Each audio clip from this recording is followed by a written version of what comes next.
Hi, I'm Bill DiGilio, and today I'd like to talk about playing over ballads, especially soloing over ballads. The common knowledge would seem to be that playing over ballads is a lot easier than playing over faster tunes because the changes are going by much slower, so you don't have to chase harmonically what's going on, and you have plenty of time to nail the chords. Well, that's true, but it's a double-edged sword because not only is it easier to play over them because the harmonic rhythm is slower, it's more of a responsibility too, because you can't kind of skate over the changes as you can in a faster tune. Sometimes with up-tempo tunes, you can kind of play things that don't exactly fit with the chords or don't exactly make the changes, and it may still sound passable because things are moving by so quickly. But with long stretches of chords, if you're not nailing each chord properly, it's going to be very obvious. So there's a higher responsibility to playing over the changes with ballads, which may be one of the reasons you don't hear a lot of people playing them these days. And in this video, I'm going to talk about some other aspects too. Another aspect of playing ballads is making sure you play them very melodically and very motivically. Since you have so much time to create a melody over them, I think the onus is upon the soloist to really be as melodic as possible. A lot of fast licks and fast kind of passages that would sound okay in an up-tempo tune would not work in a ballad, especially in the first few choruses, when you're expected to kind of build, start slowly and build momentum. Now, you can play some fast stuff at certain points, which I'll talk about later, but in the beginning, I think the listener expects you to play very melodic and really connect with the listener and the harmony of the tune. So that's one aspect that I think is important as well. So I will briefly describe what's happening in this tune. The song I'm going to use as a demonstration is In a Sentimental Mood. It's a great tune because it has two very distinct harmonic areas. The A section, or the verse section basically, is in the key of F major / D minor, and the bridge modulates quite quickly into D flat, which is a relatively unrelated key area. So it's a great opportunity, as you'll see in a minute, to show off some of your improvisational skills in transitioning from one to the other. But I'll get to that in a second. And another aspect of the tune which I think is important for improvisers to highlight is there's a little melodic idea / harmonic idea that carries through the song. It's a kind of descending line. It's a minor chords, in this case D minor, D minor major 7, D minor 7, D minor 6. So when that occurs, I think it's important to really make clear that you're playing on a minor major 7th and play the major 7 over that minor chord. That really highlights what's happening harmonically. And that happens on the 4 chord as well. When it goes to G minor, the same kind of harmonic progression repeats. So I think that's one area that you really want to make sure you nail when you're playing over the changes. Another area in the A section that's important is instead of going, or in the key of D minor, it's going from a D minor chord to a D dominant 7th chord with a flat 9. So I think it's important to make sure you really nail the major third as opposed to the minor third when you get to that chord, since that's such a crucial part of the harmony. Okay, so that would be the A section. Now I'll discuss the B section in a minute. But as far as playing over the A section, I'm going to use, I'll demonstrate that, but I'm going to play very sparsely in the beginning, leaving a lot of space, and being very motivic and trying to play as melodically as possible. I'll use a lot of stepwise motion, some skips just to provide some variety, but being very stepwise in my beginning, just to really set a theme for my chorus of improvisation there. So this would be the first two A sections of the piece.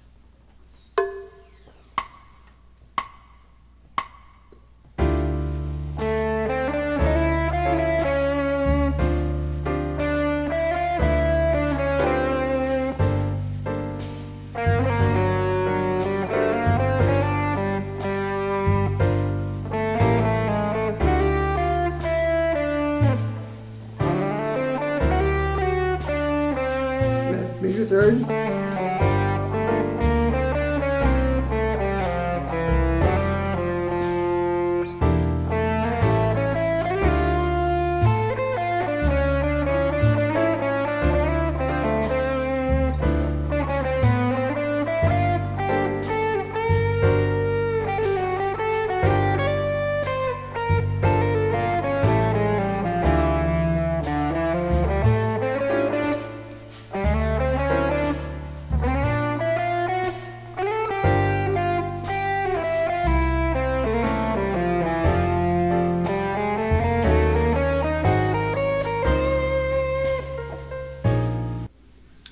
So that would be playing over the first two A sections. Now, one opportunity that I think is great to take advantage of, especially in a ballad, is when there's a transition from one key area to another. The temptation is to play over the first key area, stop, and then start playing over the second key area. Kind of like this. This is the transition from the A section to the bridge or the B section.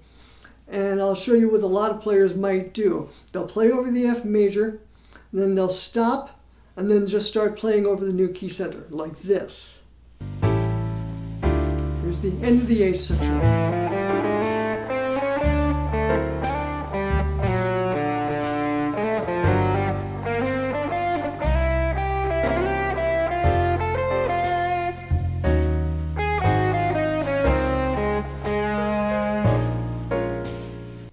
So notice I came to a complete stop on my melodic line and then started in the new key. Now that's not bad, but I think there's a great opportunity there to play through the modulation. So you smoothly make your line handle the modulation like this. And that can be done in a couple different ways. It could be done descending, ascending, or with a common tone. Okay, I'll do just one example of playing through that change so you hear what I'm talking about.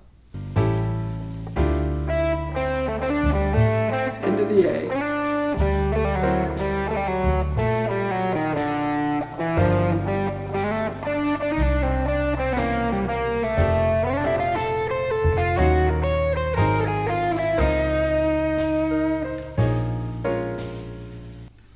So notice there, I smoothly connected. Now I'll do the same kind of thing, only in a higher register this time, just to show you have a little flexibility in doing that. But notice how it really made a nice transition into the new key area. Okay, I'll do it again.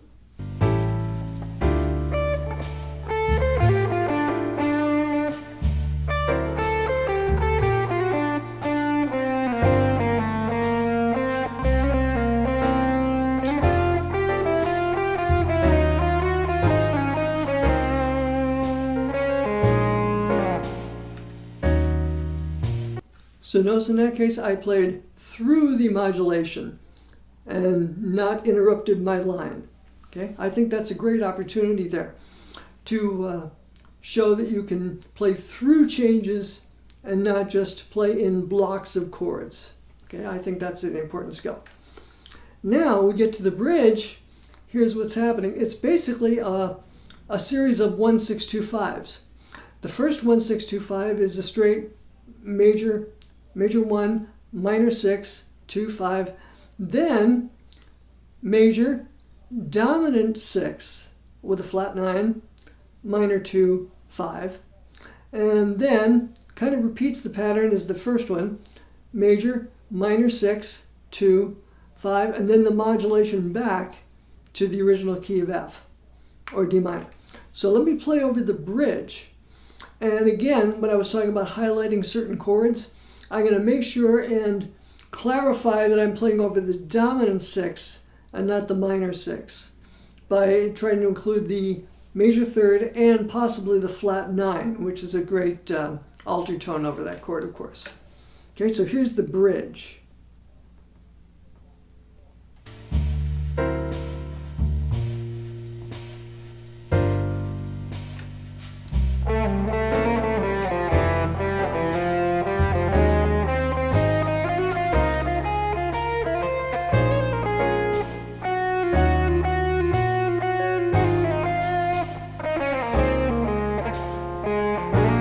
Major 3rd,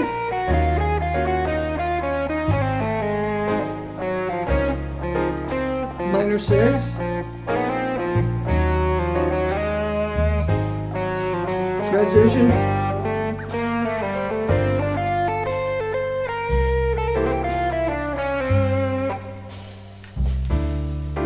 so that's just one example. Now, when I talked about transitioning from one key to another, I can do the same thing going from the end of the bridge back into the original key. So I just did it there, but I'll do it one more time. I'll highlight what I'm doing. This is the end of the bridge going into the final A. I'll do a smooth transition between the two key areas again. This is the bridge.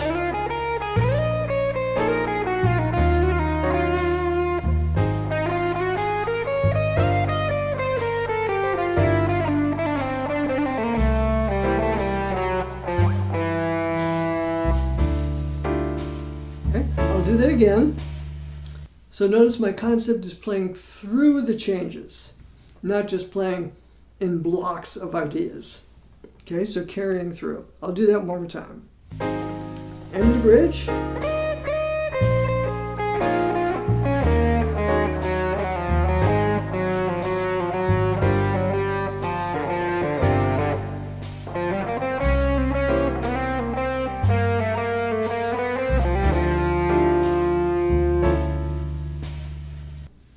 So notice there again, I'm carrying through the line, keeping the line going.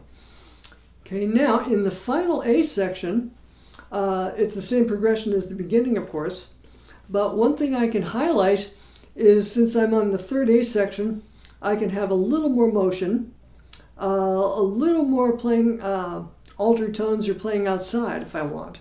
Since it's the 3rd repeat of the A section, I don't want to do exactly the same thing as I did in the first two. I want a little more activity and harmonic interest, and especially if it's my final chorus, I can target the last A I'm playing as my peak of my solo, and then taper down on the last 2/5, getting back to D minor, like this. Let's say this is my final A. I'm going to peak at the end of this and then taper it down. Into the bridge.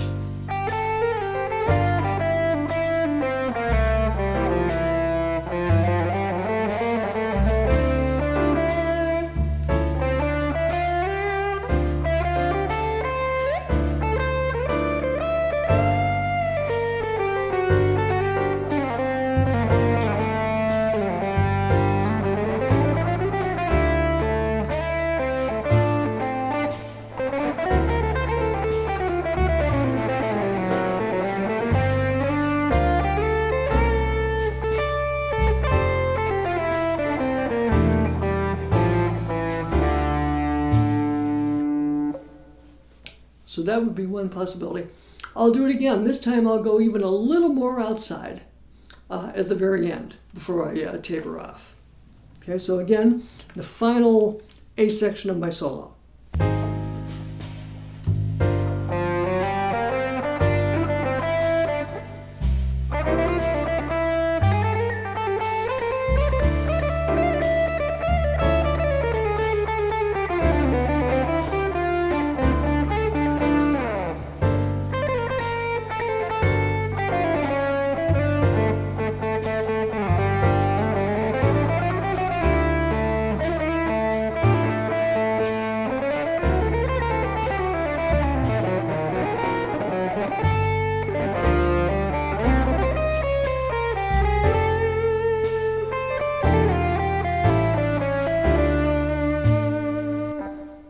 So here again, notice just because it's a ballad doesn't mean I always have to play very conservatively.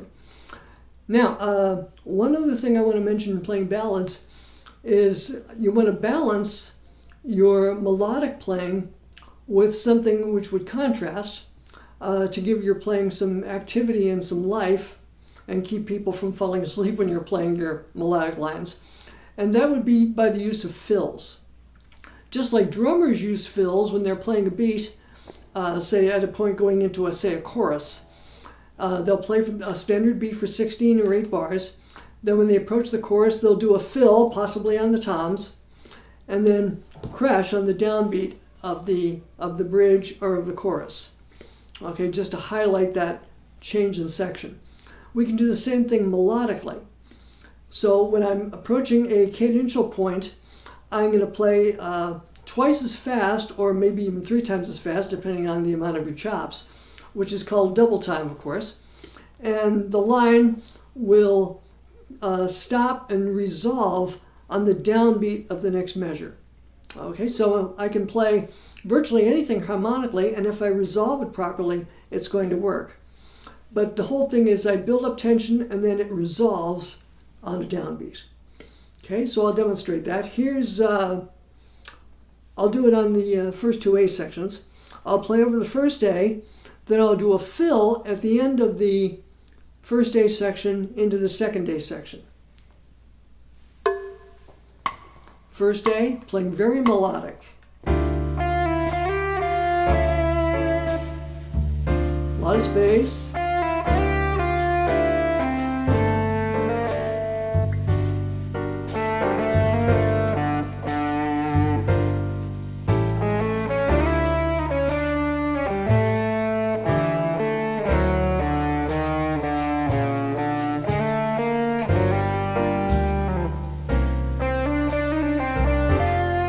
Fill.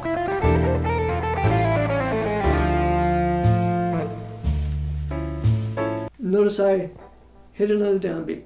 Let me do that again, hopefully a little cleaner. Same idea, I'll do a fill at the end of the first A section.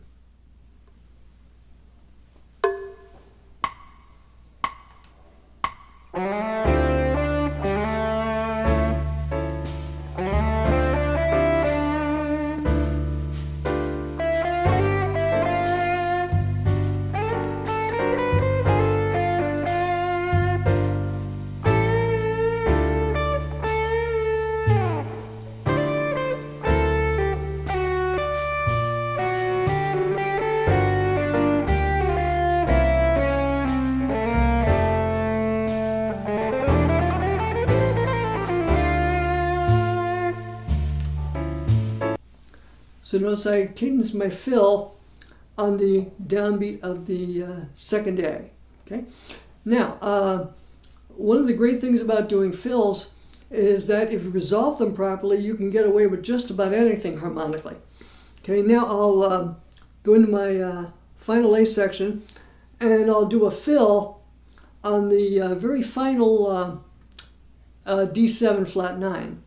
And I'll try to keep it a little bit outside even and resolve it smoothly so that you hear the effect. Okay, so let's say this is my final chorus and I'm going to take it outside a little bit by the use of a fill which resolves.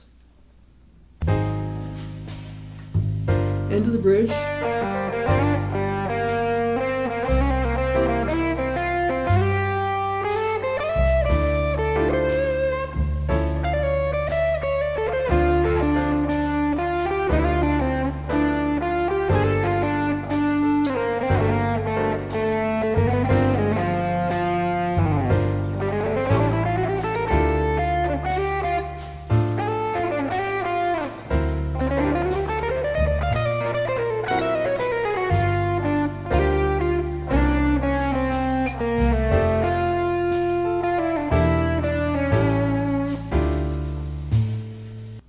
So notice I did it there going from the dominant D7 into the 2 chord, the G minor. Okay, so and I did it just by playing over an A flat minor and then resolving into the G minor. Okay, just by playing a half step up and resolving down into it. So these are some concepts when playing over ballads. Okay? I think it'll make your ballad playing a little more interesting, because it's not just playing slow ideas. You want to mix in some colors harmonically and some faster rhythmic ideas in the right place, specifically in fills and in final choruses to build tension, and then resolving it to prepare for the next section of the song or the next solo. I hope this has been of some help, and if you have any questions, comments, other associated communications, feel free to put them in the comments section below, and I'll hopefully discuss them or deal with them in a future video. Thanks very much for watching, and have a great day.